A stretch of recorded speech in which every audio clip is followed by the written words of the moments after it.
ఈరోజు త్రయోదశి. త్రయోదశి నాడు నందికి అభిషేకం చేస్తారు స్పెషల్గా. అమావాస్య ముందు 2 రోజుల ముందు, పౌర్ణమి ముందు 2 రోజుల ముందు, ఎస్పెషల్లీ నెలకి 2 సార్లు తమిళనాడు మొత్తం నందికి అభిషేకం జరుగుతుంది. అందులో అరుణాచలంలో గిరిప్రదక్షిణ మార్గంలో ఎన్నో నందులు ఉన్నాయి.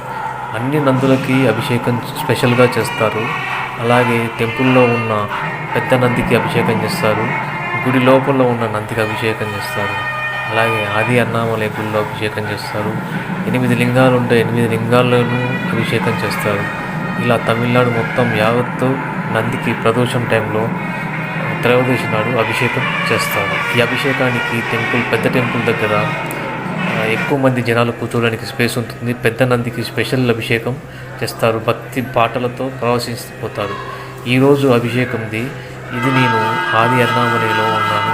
ఆది అన్నామలై గుళ్ళో అభిషేకాన్ని మీకు చూపించడానికి ఇక్కడికి వచ్చాను.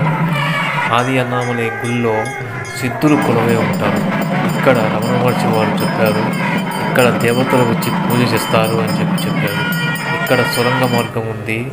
మెయిన్ టెంపుల్కి కొండ లోపలికి వెళ్ళడానికి సొరంగ మార్గం ఉంది. ఆ సొరంగ మార్గం నుంచి దేవతలు వచ్చి పూజ చేస్తారు అని రమణ మహర్షి వారు చూశారు, రమణ మహర్షి వారు విన్నారు. వారే స్వయంగా ఈ విషయాన్ని తెలియజేశారు. అందువల్ల ఆది అన్నామలై గుడి అనేది చాలా పవర్ఫుల్.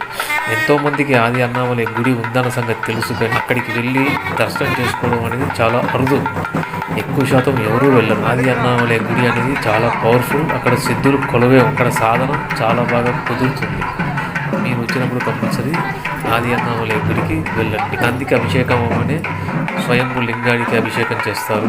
దాని తర్వాత అన్ని మూర్తులకి హారతి నైవేద్యం పెట్టి, దాని తర్వాత ఉత్సవమూర్తుల్ని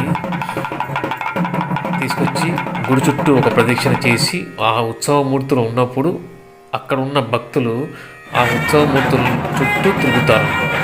తిరగగానే కార్యక్రమం పూర్తవుతుంది. అరుణాచల శివ, అరుణాచల శివ, అరుణాచల శివ.